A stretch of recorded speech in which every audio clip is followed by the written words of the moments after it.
We've just returned from the 2-day inaugural cruise of the new Margaritaville at Sea Paradise and want to share all the details about the ship in our honest cruise ship review up next.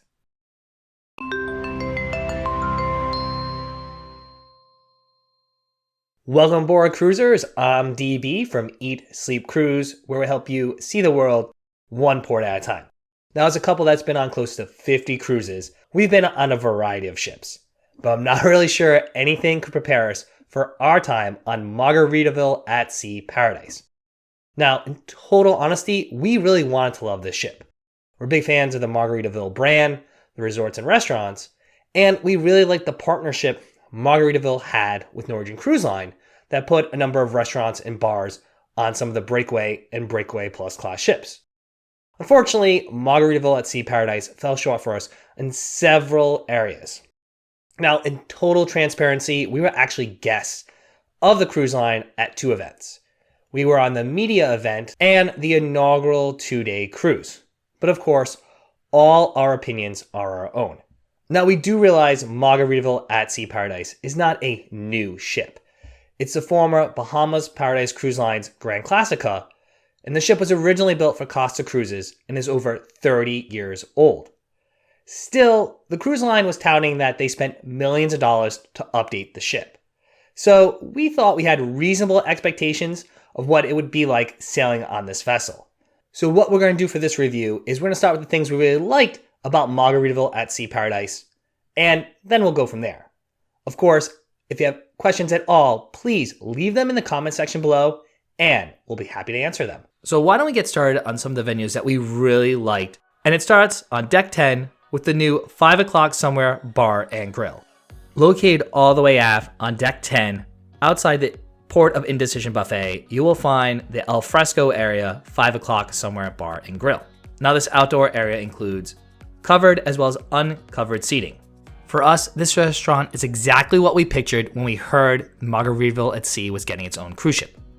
Now, since we were on the first cruise, all of the bars and lounges had the same menu. But when we were on board, we spoke to a senior director of beverage operations from Margaritaville, and he indicated that they will be rolling out signature cocktail menus for all the bars and lounges. And even by the second day of the inaugural cruise, the drink menu had expanded at some of the venues. The 5 o'clock somewhere bar tended to open around 11, 11:30, and stay open till about midnight, like most bars on the cruise ship. Now, we did say this is called the 5 o'clock somewhere bar and grill. Now, while the grill wasn't open during the media event, the grill did open later in the afternoon on both days of the inaugural cruise. However, to our surprise, the grill was not complimentary and actually served an a la carte menu with prices that were similar to a land-based restaurant. Another thing we liked about Margaritaville at Sea Paradise was the entertainment and the diversity of activities and nightlife on the ship. We're not necessarily huge fans of Jimmy Buffett music. Now, during the media event, we did get an exclusive concert by the chief parrot head himself. Now, the cruise line can't replicate that on all their cruises. But for a 2-day cruise, we felt there was a good variety of different events as well as live music throughout the ship. It starts with the main theater show, Tales from Margaritaville, Jimmy's Ship Show. During the 2-day inaugural cruise, Jimmy's Ship Show took place each evening with one showing at 7:45 p.m. Now, the ship can hold over 1,600 people at maximum capacity, but our sailing was nowhere near capacity. So we suspect when the ship is busier, they might have more than just 2 showings of the signature show. The Stars on the Water Theater is located on Deck 8 and 9 all the way forward. And this lounge-type theater is the perfect intimate setting for this one-of-a-kind show. When you think of Margaritaville at Sea, Jimmy's Ship Show is exactly the type of show I envisioned. It includes a cast of 6 performers, 4 singers, and 2 dancers that go through a loose narrative intertwining several popular Jimmy Buffett songs. Now, you don't need to be a Jimmy Buffett fan to enjoy this 45-minute production. It's high energy, with a great set, and a really engaging cast. Of course, fans of Jimmy Buffett will really love the show. The signature theater show is not the only nightlife and entertainment on the ship. For both the media trip as well as our 2-day inaugural sailing, there were other entertainment, which included live music, game shows, and other cruise staple events that took place during the day and the evening. Many of the activities occurred in the Euphoria Lounge, located Deck 8 midship. Here, the Sunset Band played an eclectic mix from ABBA to Bruno Mars and Latin hits with several different sets throughout the evening. The Euphoria Lounge was also home to game shows like Trivia, the popular Love and Marriage game show, and the Battle of the Sexes. There was even the cruise line's version of the adult scavenger hunt, The Quest. On Deck 9 aft was the Oasis Lounge, which is another music venue. This lounge hosted events like karaoke and dance classes, as well as 2 musical performers. The first one, the Daiquiri Duo, consisted of a piano player and female singer with several different sets each evening. Now, our personal favorite in the Oasis Lounge was the piano lounge player, John Massey. This piano player is actually one of the members of the band that's part of the main theater show. Late night, he hosted a rather high energy and comical piano lounge experience. He was a great piano player and a pretty average singer, and the crowd really got involved in his shows. One thing we thought was missing from our cruise was a pub performer.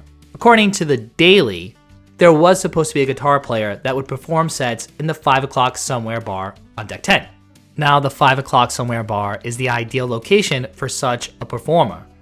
So hopefully on future sailings, there will be a pub guitarist there. Lastly, one thing we really liked about Margaritaville at Sea Paradise was the fins up crew and the staff. The cruise director, Jeffy, was a presence throughout the ship. He always had a smile on his face. He was always willing to talk to you. He was very engaging and was a great host for several of the events like Battle of the Sexes or deck parties. He got the crowd engaged and ready to have a good time. Likewise, Natasha, the assistant cruise director, was equally high energy and fun. For us, the Fins Up crew saved many portions of this cruise. So Fins Up crew is definitely one of the best parts of the ship, but so were the remaining staff. Now, it was the first cruise, and there were several hiccups, which you come to expect even from major cruise lines. The staff we engaged with were hardworking and accommodating, and this was really surprising even though some of them had only been on the ship for a short time. Now, even though the crew were helpful, it did feel like some of the venues were understaffed. So we feel some things like long wait times will improve as staff get more familiar with the ship. In fact, bar service did improve over the couple days we were on the ship. Although the dining room service, well, we'll talk about that in a few minutes. We do want to give a shout out to Nova at the Euphoria Lounge, who is always quick to deliver the wife's morning latte with a smile, or bottles of water, or cocktails when ordered. So as you can see, there were a few things we did like about Margaritaville at Sea Paradise.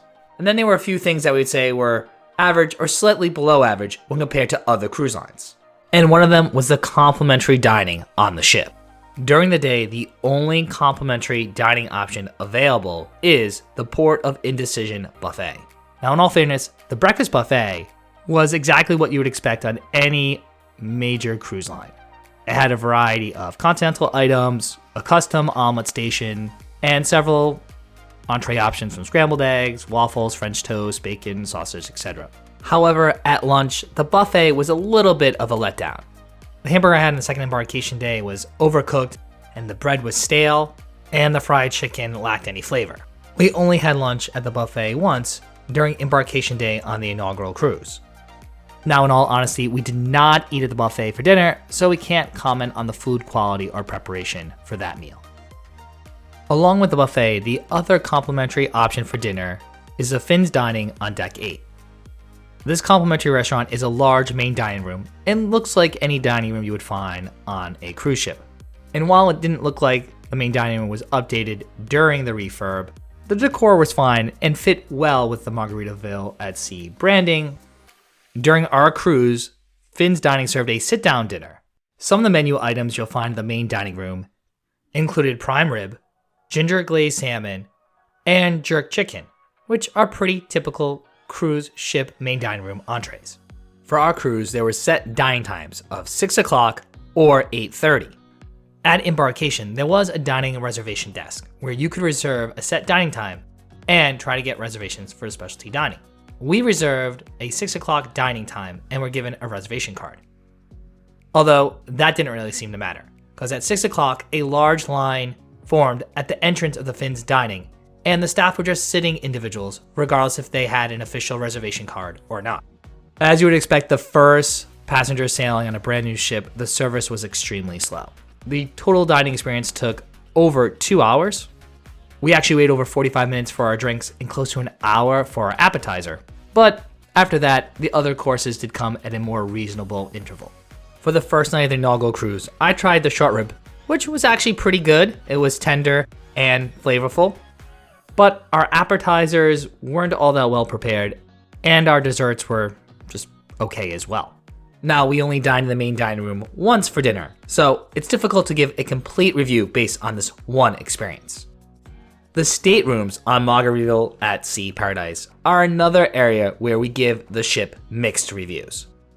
During the media event, we stayed on Deck 4, and during the inaugural cruise, we stayed in a Deck 7 cabin. Thankfully, our experience in the Deck 7 cabin was much better than the one-day media event. Now, it's obvious that part of that multi-million-dollar update went to the cabins. However, not all the cabins are finished. Our cabin on Deck 4 did have a new TV, but it wasn't plugged in or working. It was missing some of the design elements, and the wallpaper was already peeling off, and the door on the mini fridge was literally hanging off. So the cabin was not in tip-top shape, to say the least. Now, in fairness, our Deck 7 cabin 7129, was in much better condition. The main cabin itself was bright and updated. It had a minimalistic island decor, and it did have the signature Margaritaville bedding. There was also 2 new chairs near the porthole and some cheery artwork that was definitely on brand. So that made us happy. And our new flat screen television was plugged in and working, well, by the second day. One glaring omission to the update are the bathrooms. It was apparent that the bathrooms did not receive any updates. All the features were functional, but it certainly felt dated. While I thought it was manageable for the 2 nights, the wife found it difficult due to the size of the shower. We were really disappointed, as none of the fixtures, such as the toilet or the vanity, looked new, and the shower didn't look like it had been refinished. With all of that said, there were several areas that really disappointed us on Margaritaville at Sea Paradise. The most blaring was the lack of cohesion in the ship's design and public areas. It was very clear which venues had been updated and which venues had not been touched. For example, the Euphoria Lounge, which was the main central lounge for a lot of activities, still had the same decor and setup that was clearly European, from the color palette to the furniture and the statuettes throughout the venue. This massive space was home to so many events, so it just felt out of place and odd that this lounge just received a new name, but no updates. Same could be said about the Oasis Lounge on Deck 9. This was home again to the duo and the piano player. The decor here looked old and dated. The furniture was faded. I thought the venue had a real musty smell, and the wife felt like it smelled like smoke. Plus, the lounge looked nothing like what you would expect to find on a ship called Margaritaville at Sea Paradise. But like several other venues on the ship, really felt the Oasis Lounge and the Euphoria Lounge could use a real deep cleaning. Another area that really needed attention were the public restrooms. Several of them were not working, and there were many plumbing issues during not only the media event, but also the 2-day inaugural cruise. Overall, the bathrooms, quite honestly, were pretty disgusting.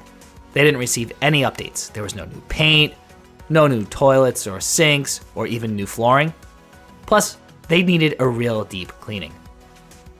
Another area of the ship that we were really surprised didn't get a complete makeover were the outdoor decks, Deck 11 and 12.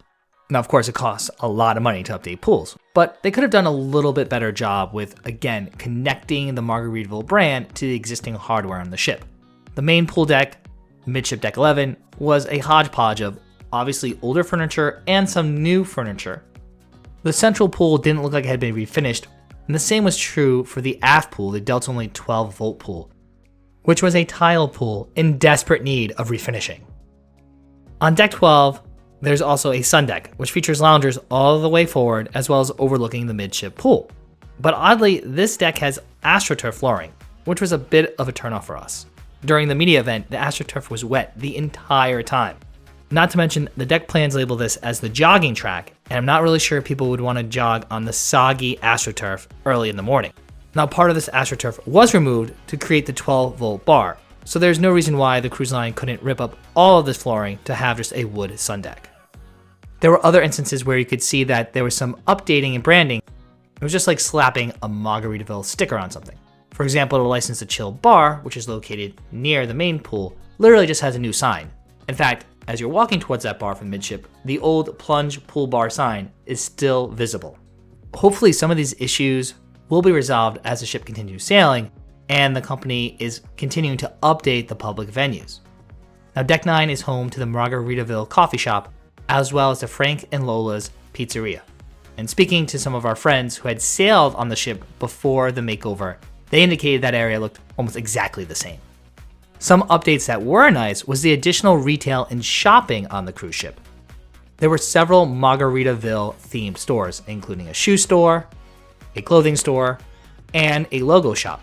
But of course, all of the gear and clothing cost more money. And that's another thing that really disappointed us about Margaritaville at Sea Paradise. That all of the signature Margaritaville at Sea experiences you would expect to find basically cost you more money. Now, we didn't expect alcohol to be included, but we would expect that the 5 o'clock somewhere bar and grill would include some free grill options and then maybe some upcharge a la carte menu items. The fact that the menu includes some pretty pricey options starting at like $12, $15 for entrees and some of the appetizers is similar to prices you would see at a land-based restaurant. Likewise, we mentioned we didn't eat at the buffet on the second day of the cruise, and that's because we wanted to try out the pizza. Now, on the media event, the pizza place was open and we saw our folks eating there, but didn't really think anything of that until we got there on the inaugural cruise and realized that it was actually an upcharge venue with a la carte pricing. But to us, that should be included. Almost every cruise line has included casual food like pizza on board its ships. This, of course, is another trend we found, that to get better food on Margaritaville at Sea Paradise, you kind of had to pay for it. For instance, on the second night, we dined at the specialty restaurant JWB Steakhouse. This restaurant is actually a small curtained-off section of the main dining room, but it does serve up prime cuts and seafood selections. The upcharge to dine at JWB Steakhouse is $59 per person, and reservations are required. When compared to the pricing of this specialty restaurant to other contemporary cruise lines, it's on the higher side. Now, the food here was much better than the food we had in the main dining room, although I'm not really sure it's worth that hefty price tag. For appetizers, we enjoyed the fried oysters and the deviled eggs. The wife's chicken entree was your typical steakhouse selection, while my filet was tender and cooked medium rare as ordered. The banana cream pie and the key lime pie desserts were both tasty as well, and the best desserts we had on the whole cruise. Again, dinner was slow, taking over 2 hours, with our appetizers taking close to an hour to arrive. But when the food did arrive, it was at the right temperature, and our waitstaff was personable and very apologetic about the long wait. Then there's the Margaritaville coffee shop. Now that we totally understand that any espresso-based drinks like lattes or cappuccinos or mochas will not be included in the cruise fare, and that's pretty typical for a contemporary cruise line. And honestly, the coffees were reasonably priced, but the continental breakfast items and snacks throughout the day at the coffee shop were not included in the cruise fare, and they were like $5 a piece. There should be some other snack venue or casual spot outside of the buffet that includes food that is complimentary. Perhaps the most disappointing and scariest part of this trip was that there was no muster. Now, the muster safety video did play on your stateroom TV when your stateroom TV worked. However, the ship did not require passengers to actually go and check in at their muster station. Every other cruise line we've sailed with that implements a digital muster does require passengers to at least check in at their muster station so they know where to go in case of an emergency. Now, as avid cruisers, we made sure to check the back of our door and identify that our muster station was muster station 2, which was located in the retail area on Deck 9. Further, there was no ship-wide announcement made by the captain before setting sail outlining further safety protocols. Now, as I mentioned earlier, we really want to love this cruise. It seems like a natural fit for Margaritaville to have its own cruise line. After all, cruising delivers good food, plenty of entertainment, and island vibes. During our 3 total days on Margaritaville at Sea Paradise, we certainly got glimpses of what the cruise line could look like in the future. From the show to the retail plaza and the 5 o'clock somewhere bar and grill, these venues were exactly what we expect to find on a cruise ship bearing this name. Further, the cruise ship delivered many classic cruise experiences, including trivia, game shows, and plenty of live music. We understand there's only so much you can do with a 30-year-old ship, so we look forward to seeing what the cruise line has in store for the future. With such potential in the cruise market, we hope the brand continues to improve and grow its fleet, with newer and more innovative ships that can truly showcase the signature Margaritaville experience at sea. Unfortunately, we had high hopes going into the sailing, and the ship did not live up to these expectations. And there you have it. That's our honest Margaritaville at Sea Paradise cruise review. Now, if you have any questions about our review, please leave them in the comment section below, and we'll be sure to answer them. I'm DB from Eat, Sleep, Cruise, where we help you see the world one port at a time. And if you enjoyed this video, we have tons of other cruise review videos right here on our channel. If you're not sure where to start, why don't you check out our picks for the top 10 best new cruise ships of 2022. In that video, we detail all the new innovative mega ships setting sail this year from major cruise lines such as Royal Caribbean, Carnival Cruise Line, Norwegian Cruise Line, and more.